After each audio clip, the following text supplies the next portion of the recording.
Hey everyone, welcome to the channel. Myself Chandra Chaudhary. और आज हम करेंगे क्लास 12th बायोलॉजी का chapter number 5 principle of inheritance and variation का lecture number 5। Okay, lecture number 5 आ गया है। और in previous video lecture that means lecture 4 में हमने कवर किया था आपका क्रोमोसोमल थ्योरी ऑफ इनहेरिटेंस, ठीक है, जहाँ पर हमने प्रूफ किया था कि जो मेंडल के लॉ थे, ठीक है, जो उन्होंने 1863 के अराउंड पब्लिश किए थे, मीन्स उसने बताए थे लोगों को, लेकिन लेस कम्युनिकेशन और उस वक्त इतनी टेक्नोलॉजी भी डेवलप्ड नहीं हुई थी और उन्होंने मैथमेटिकल चीज़ें यूज़ की थी, तो उनकी थ्योरी को किसी ने माना नहीं। बट लेटर ऑन जो सटन और बोवेरी थे, उन्होंने क्रोमोसोमल थ्योरी के अकॉर्डिंग उसकी हेल्प से जो मेंडल ने कहा था उसको सही साबित किया था। उन्होंने ये कहा था क्योंकि जो जीन है वो क्रोमोसोम्स के अंदर ही होते हैं, ठीक है, तो जैसा जैसा बिहेवियर क्रोमोसोम्स का होता है वही बिहेवियर जीन का भी होता है। तो उन्होंने अपने एक्सपेरिमेंट से ये बात सिद्ध की थी, ठीक है। उसके बाद एक और वैज्ञानिक थे या साइंटिस्ट थे जिनका नाम था टी.एच. मॉर्गन। क्या था? टी.एच. मॉर्गन, ठीक है। इन्होंने भी एक्सपेरिमेंट किए थे जो मेंडल्स के लॉ थे, और इन्होंने जो एक्सपेरिमेंट किया था वो किया था फ्रूट फ्लाई पे, जिसका साइंटिफिक नेम होता है ड्रोसोफिला मेलानोगास्टर, ठीक है, जिसे हम क्या कहते हैं? Fruit fly. Fruit fly, okay. Fruit fly हम इसको कहते हैं। इसका जो एक जर्नल नेम है इन्होंने टी.एच. मॉर्गन, जिनका पूरा नाम थॉमस हंट मॉर्गन है, उन्होंने एक्सपेरिमेंट किया था ड्रोसोफिला मेलानोगास्टर पर। क्योंकि इन्होंने इस पर एक्सपेरिमेंट इसलिए कहा था क्योंकि ये आपका आसानी से अवेलेबल होता है एंड प्लस इसकी लाइफ स्पान बहुत ही छोटी होती है, नेक्स्ट टू नेक्स्ट 2 वीक्स तक होती है, तो इस पर एक्सपेरिमेंट करना बहुत ईजी है। तो इन्होंने इस पर ऑब्ज़र्व किया था और ये पता लगाया था कि जो मेंडल का सेकंड लॉ है और उसका जो फिनोटाइप रेशियो आया था, मीन्स आपका 9:3:3:1, जो क्या था?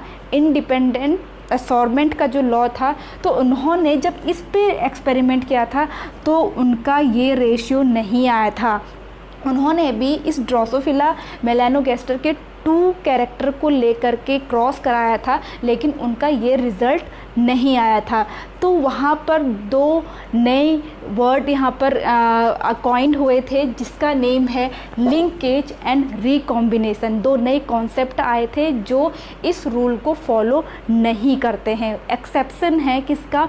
लॉ ऑफ इंडिपेंडेंट असॉर्बमेंट का, ठीक है। तो आज के वीडियो लेक्चर में हम लिंकेज और रिकॉम्बिनेशन के बारे में ही बात करेंगे, जो बहुत बहुत इम्पॉर्टेंट है, ठीक है। तो बने रहिए वीडियो के अंत तक। तो देखिए, सबसे पहले हम बात करते हैं लिंकेज की। जैसा कि नेम से ही आपको पता चल रहा है, लिंकेज। लिंकेज का मतलब क्या है? लिंक्ड है आपस में, ठीक है। अगर मैं यहाँ पर एक क्रोमोसोम बनाऊँ, ये मैंने क्रोमोसोम बनाया, ठीक है। अब क्योंकि क्रोमोसोम पर जहाँ पर जीन होते हैं उसे हम लोकस कहते हैं, ठीक है। तो यहाँ पर सपोज़ 2 जीन्स हैं, उसको मैंने ब्लैक से बना दिया। एक जीन यहाँ पर है, ठीक है, और दूसरा जीन भी यहाँ पर है और तीसरा जीन इधर है, ठीक है। तो आप यहाँ पर आसानी से देख पा रहे होंगे, सपोज़ ये ए जीन है, ये बी जीन है, ये सी जीन है। तो जो ए और बी के बीच की डिस्टेंस है वो बहुत ही ज़्यादा क्लोज है, ठीक है। They are so close to each other, ये आपके बहुत क्लोज है। जबकि बी से सी की बात करें या ए से सी की बात करें, वो बहुत दूर है। तो यहाँ पर क्या टेंडेंसी होती है कि जो जीन आपस में बहुत ज़्यादा क्वाइट टुगेदर होते हैं, वो आने वाली नेक्स्ट जनरेशन में भी साथ साथ इनहेरिटेड हो जाते हैं। जबकि हमारा जो लॉ ऑफ इंडिपेंडेंट असॉर्बमेंट था वो क्या कहता था? उसने ये कहा था कि कोई भी कैरेक्टर एक दूसरे से अटैच्ड नहीं है, मतलब इंडिपेंडेंट है। जिसने उसने क्या लिया था? उसने शेप लिया था राउंड और रिंकल, और उसने कलर लिया था येलो एंड ग्रीन, और उसने पेरेंट क्या लिए थे, राउंड येलो और राउंड रिंकल ग्रीन, लेकिन वही इनहेरिटेड नहीं हो रहा था कि मतलब ऐसा नहीं होगा कि राउंड के साथ उसने पेरेंट में येलो लिया तो वही उसी कॉम्बिनेशन में ही वो नेक्स्ट जनरेशन में जाएगा, ऐसा नहीं है। ठीक है, अगर उसका शेप राउंड जा रहा है तो हो सकता है कि उसके साथ कलर ग्रीन आ जाए, तो उन्होंने ये बताया था। लेकिन यहाँ पर एक्सेप्शन ये हो गया कि लिंकेज में ऐसा नहीं होगा। मतलब लिंकेज क्या है, लिंकेज यही है कि जहाँ पर 2 जीन सो क्लोज्ड होते हैं, वो इतने ज़्यादा क्लोज्ड होते हैं कि वो आने वाली नेक्स्ट जनरेशन या उससे भी आने वाली नेक्स्ट जनरेशन में साथ साथ ही इनहेरिटेड होते रहते हैं। ठीक है, जिसकी वजह से जो ऑफस्प्रिंग होती है वो अपने पेरेंट के ही जैसी दिखाई देती हैं। समझ में आ गया? तो आई होप आपको लिंकेज समझ में आ गया होगा। चलिए पढ़ भी लेते हैं कि है क्या ये। तो it is the tendency of gene staying together during inheritance. ठीक है, यहाँ पर मतलब ये जीन्स की टेंडेंसी होती है कि वो इनहेरिटेड हो, मतलब एक साथ ही साथ वो इनहेरिटेड होते जाए। दूसरा है इट इज़ इन्वॉल्व 2 और मोर जीन्स, जैसे मैंने यहाँ पे 2 जीन्स का आपका यहाँ पर एग्जाम्पल दिया, A एंड B। ठीक है, इन्वॉल्वमेंट 2 और more genes which are located in same chromosome. Same chromosome, यहाँ पर एक क्रोमोजोम है, ये कितने क्रोमोजोम है, 2 नहीं है, ये आपके क्रोमेटिड्स हैं। यहाँ पर आपके क्या है, ये एक क्रोमोजोम है, पूरा एक क्रोमोजोम है, ये आपके क्रोमेटिड्स हैं।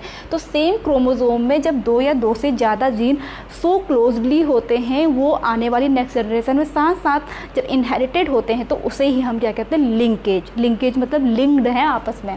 ठीक है, लीनियर फैशन मतलब एक लाइन में है। ओके, रिड्यूस वेरिएबिलिटी, इससे क्या होगा, अगर लिंकेज है तो वेरिएबिलिटी नहीं होगी, वेरिएशन ही नहीं आएगा, क्योंकि जब वही जीन बार बार इनहेरिटेड होते जाएंगे, मीन्स जो आने वाली प्रोजेनी है वो अपने फादर के जो पैटर्नल है या मैटरनल है, अपने माता पिता के जैसे ही होते जाएंगे, बिल्कुल लुक अलाइक होंगे, तो कोई वेरिएशन ही नहीं आएगा। ठीक है, तो यहाँ पर रिड्यूस वेरिएबिलिटी है। फिर है failure of third law of Mendel. ये आपका जो लिंकेज है, अभी मैंने थोड़ी देर पहले बताया, ये जो मेंडल का थर्ड लॉ है, means law of independent assortment, उसका ये फेलियर है या फिर एक प्रकार से एक्सेप्शन है। ठीक है, जबकि मेंडल ने क्या कहा था कि कोई भी कैरेक्टर एक दूसरे से मतलब लिंक्ड नहीं है, इंडिपेंडेंट है, बट यहाँ पर ये बात फॉलो नहीं हो रही है। समझ में आ गया? आई होप आपको यहाँ पर लिंकेज समझ में आ गया होगा। अब इसकी टाइप्स की बात कर लेते हैं। First type is complete linkage, second type is incomplete linkage. देखो यहाँ पर भी नाम से बिल्कुल मतलब साफ साफ समझ में आ रहा है हमारा क्या है करके। कंप्लीट आपका लिंकेज क्या होगा, जब आपके 2 या मोर जीन सो क्लोजली होंगे और वो बार बार means F1 generation, F2 generation, F3 generation, जितनी भी जनरेशन आएगी वो साथ साथ इनहेरिटेड होते ही जाएंगे। यहाँ पर कोई भी चांस नहीं होगा क्रॉसिंग ओवर का। ठीक है, क्रॉसिंग ओवर क्या है, आई होप आप लोग जानते होंगे, अगर नहीं जानते तो अभी हम यहाँ पर समझेंगे। ठीक है, तो क्रॉसिंग ओवर की कोई भी चांस नहीं होगा, तो उसे हम क्या कहेंगे, कंप्लीट इनहेरिटेंस। मतलब यहाँ पर क्या होगा आपका, no chance of crossing over. ठीक है, crossing over. But whereas जो यहाँ पर आपका इनकम्प्लीट लिंकेज है, उसका मतलब क्या है कि कुछ न मतलब यहाँ पर जो 2 जीन्स है उसके बीच में थोड़ी बहुत डिस्टेंस है, थोड़ी बहुत गुंजाइश है कि यहाँ पर क्रॉसिंग ओवर हो जाए। ठीक है, वेरिएशन आ जाए, तो उसे हम क्या कहते हैं, इनकम्प्लीट लिंकेज कहते हैं। ठीक है, समझ में आ गया? तो आई होप आपका जो लिंकेज है ये क्लियर हो गया होगा। ठीक है, ओके, चलिए अब हमारी वीडियो में आज का जो सेकंड टॉपिक है वो भी कवर कर लेते हैं। वो क्या है आपका, रिकॉम्बिनेशन। रिकॉम्बिनेशन का मतलब यहाँ पर क्या होता है, यहाँ पर आपका होता है क्रॉसिंग ओवर। क्या होगा, क्रॉसिंग ओवर। अब देखिए, सबसे पहले हम क्रॉसिंग ओवर समझते हैं कि क्रॉसिंग ओवर एक्चुअली होता क्या है। ठीक है, तो क्रॉसिंग ओवर को समझने के लिए यहाँ पर देखिए, यहाँ पर एक मैंने क्रोमोसोम ये बनाया, ये क्रोमेटिड्स हैं, और दूसरा आपका क्रोमोसोम्स ये बनाया। ठीक है, तो यहाँ पर क्या होगा, कुछ ऐसे एंजाइम, पहली बात जो यहाँ पर सेल डिवीज़न होता है उसकी जो पैकेटिन स्टेज होती है, तो उस स्टेज में क्या होगा, इसका कुछ पार्ट एंड यहाँ पे के कुछ पार्ट क्या हो जाते हैं, आपस में इंटरचेंज हो जाते हैं। दैट मीन्स यहाँ पर हमारा बन जाएगा, अगर इसको मैं इधर बना देती हूँ,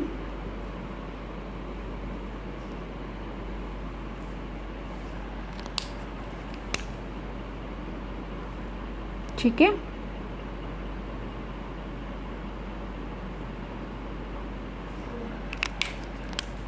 यहाँ पे रेड, यहाँ पे रेड। तो देखिए ये आपस में इतना पार्ट एक्सचेंज हो गया, ये जीन एक्सचेंज हो गए। अब वो जीन एक्सचेंज क्यों हुए, और ये जो पॉसिबिलिटीज़ होती हैं जीन एक्सचेंज होने की, दो आपके होमोलोगस नॉन सिस्टर क्रोमेटिड्स की बात है। होमोलोगस होंगे बट नॉन सिस्टर क्रोमेटिड्स, ठीक है। यहाँ पर क्या होगा कि जब दो जीन आप डिस्टेंस होगी, मीन्स आपका अगर ये क्रोमोसोम है, एक जीन यहाँ है आपका, एक जीन यहाँ है, ये ए है ये बी है, तो इन दोनों के बीच में बहुत डिफरेंस है। तो यहाँ पर सेल डिवीज़न के टाइम पर ये यहाँ पर आपकी चांस बना रहता है कि जो जीन है उसके नॉन सिस्टर जो क्रोमेटिड है वो आपस में इंटरचेंज हो जाए। अब इंटरचेंज होगा तभी जाके वेरिएशन आएगा। इसीलिए जो माता पिता के जो प्रोजेनी होते हैं, ठीक है, भले वो humans, in case of human हो, प्लांट हो, किसी की भी बात हो, तो वहाँ पर वो लुक अलाइक नहीं होते। कुछ कैरेक्टर उसमें पेरेंट्स के होंगे लेकिन वो थोड़ा यूनिक होगा, ठीक है, समझ में आ गया। तो क्रॉसिंग ओवर बहुत इंपॉर्टेंट है फॉर डेवलपमेंट के लिए, फॉर एवोल्यूशन के लिए, समझ में आ गया। क्योंकि यहाँ पर जब लिंक आपकी क्रॉसिंग ओवर हो रहा है, जीन एक्सचेंज हो रहे हैं, कैरेक्टर एक्सचेंज हो रहे हैं, तो कुछ नया ही निकल के आएगा, ठीक है। चलिए अब यहाँ पर हम इसको पढ़ भी लेते हैं। क्या है? It is the process of interchanging of segment between non sister chromatids of homologous chromosomes. यहाँ पर जो ये क्या है, ये होमोलोगस क्रोमोसोम्स हैं, ये नॉन सिस्टर क्रोमेटिड्स हैं। देखिए ये एक क्रोमोसोम के क्रोमेटिड्स हैं, ये दूसरे क्रोमोसोम के क्रोमेटिड्स हैं, क्योंकि आपके क्रोमोसोम पेयर में होते हैं। तो ये आपस में क्या हो गए, उसका एक जीन का जो सेगमेंट है, एक पार्ट है, वो आपस में क्या हो गया, एक्सचेंज हो गया। तो उसी को हम क्या कहते हैं, रिकॉम्बिनेशन कहते हैं, ठीक है। वो पहले पार्ट अलग हुआ फिर रिकम्बाइन हो गया, तो रिकॉम्बिनेशन। फिर देखिए क्या है, it produces new combination of gene, ठीक है। इससे क्या है, नए जीन का कॉम्बिनेशन पैदा होता है। मीन्स यहाँ पर जेनेटिक वेरिएशन होगा। क्या होगा? Genetic variation. क्लियर हो गया? ओके। थर्ड पॉइंट है, अब मैं ये बता ही चुकी हूँ मैं कि जो आपके रिकॉम्बिनेशन की जो प्रोसेस है वो कहाँ अकर होती है, occur in pachytene stage of cell division. और किस टाइप का cell division? Meiosis cell division.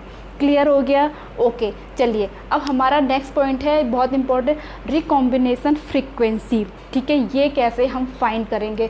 तो रिकॉम्बिनेशन फ्रीक्वेंसी को निकालने का फॉर्मूला होता है नंबर ऑफ रिकॉम्बिनेंट्स, ठीक है, and total number of progeny into 100, ठीक है। यहाँ पर प्रोकैरियोट्स की अगर हम बात करें तो 1% का मतलब होता है 1 सेंटीमॉर्गन, ठीक है। अगर इन केस ऑफ यूकैरियोट्स की बात करेंगे तो इसकी यूनिट होती है MU, that is map unit, ठीक है। मैप यूनिट हम कहेंगे। ओके, डिस्टेंस की बात कर रहे हैं, ठीक है, जो आपके टू जीन्स के बीच में डिस्टेंस आएगी, मीन्स रिकॉम्बिनेशन फ्रीक्वेंसी की। चलिए अब बात करते हैं किसके, एक क्वेश्चन यहाँ पर मैंने लिया है, और dihybrid cross produces the following, ठीक है। डाईहाइब्रिड क्रॉस है, मीन्स दो कैरेक्टर लेके किया गया क्रॉस है, जहाँ पर कैपिटल X कैपिटल Y दो के जो आपके आए हैं वो आए हैं 1339। फिर capital X small x capital Y small y के आए हैं 1195। कैपिटल X और आपके ये वाला जो कॉम्बिनेशन उसका है 151, और capital X small x small y का आपका रिजल्ट आया है 151। तो क्या है, find the distance between two genes. तो यहाँ पर हमें डिस्टेंस आपकी फाइंड करनी है टू जीन्स की। तो यहाँ पर देखिए हमारा फॉर्मूला क्या लग जाएगा, जो RF है, means recombination frequency, number of recombinants. तो यहाँ पर नंबर ऑफ रिकॉम्बिनेंट्स निकालने के लिए जो आपको यहाँ पर दिया है रिज़ल्ट, उसमें तो जो दो सबसे कम नंबर वाले हैं वो हैं आपके रिज़ल्ट से, उनको हम लेंगे। दैट मीन्स 151 प्लस 154 और आपके टोटल नंबर ऑफ प्रोजेनी। तो इनका टोटल नंबर कितना आएगा, देखिए 4, एक 5, 5 5 10, 10 और 9 19, कैरी आई 1, यहाँ पर 5 5 5 10, 10 19, 19 और 3 22, 22 एक 23, कैरी आई 2, यहाँ पर 1 2 3 6 7 8 आया। एंड अब आपका क्या बचा है 1 और 2, तो 2, ये आपका आया, उसके बाद मल्टीप्लाई बाय 100, ठीक है।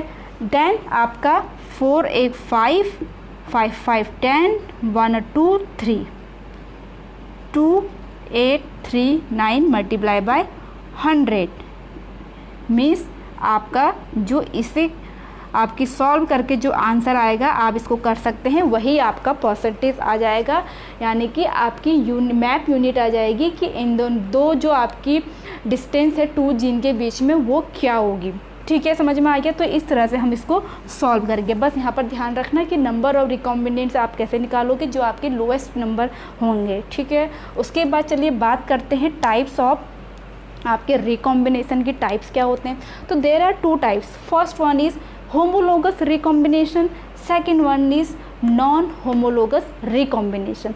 अब यहाँ पर आप कंफ्यूज मत करना कि आपकी यहाँ पर जो मैंने लिए हैं ये होमोलोगस नहीं लिए हैं, क्योंकि यहाँ पर मैंने होमोलोगस क्रोमोसोम लिखा है ना, तो यहाँ पर आपको सिर्फ समझाने के लिए कलर का यूज़ किया है, ठीक है। अब यहाँ पर हम इसको समझने के लिए, टाइप्स को समझने के लिए 4 टाइप के यहाँ पर क्रोमोसोम्स बनाने वाले हैं, नहीं सॉरी 2 टाइप्स के क्रोमोसोम आपके, ये है एक सेट, ये है, ठीक है, और दूसरा सेट ये है। दोनों कैसे हैं, होमोलोगस ही हैं, ठीक है। अब यहाँ पर अगर मैं बात करूँ, यहाँ पर जो क्रॉसिंग ओवर होगा, मतलब सेगमेंट का जो एक्सचेंज होगा, इंटरचेंज होगा, अगर इन दो जो सेम है ये, ठीक है, इन दोनों के बीच में होगा अगर, ठीक है, मीन्स यहाँ पे का इधर वाला आ जाए और इधर वाला इधर चला जाए, ठीक है, तो इसको हम कहते हैं होमोलोगस रिकॉम्बिनेशन, ठीक है। बट अगर यहाँ पर बात करूँ इन दोनों क्रोमोसोम की, मीन्स यहाँ पे आपका ब्लू यहाँ आ गया सेगमेंट और रेड वाला जो जीन वाला सेगमेंट है वो इधर आ गया, तो इस टाइप के आपके रिकॉम्बिनेशन को हम कहेंगे नॉन होमोलोगस रिकॉम्बिनेशन, ठीक है। क्लियर हो गया, समझ में आ गया। तो आई होप आज का जो ये वीडियो लेक्चर है, दैट मीन्स आपका जो लिंकेज है एंड रिकॉम्बिनेशन है ये क्लियर हो गया होगा, समझ में आ गया होगा। अगर वीडियो अच्छा लगा हो तो hit the like, leave the comment and subscribe to my channel and press the bell icon. और मैं मिलूंगी अपनी नेक्स्ट वीडियो के साथ, तब तक के लिए stay tune, bye bye, thanks for watching.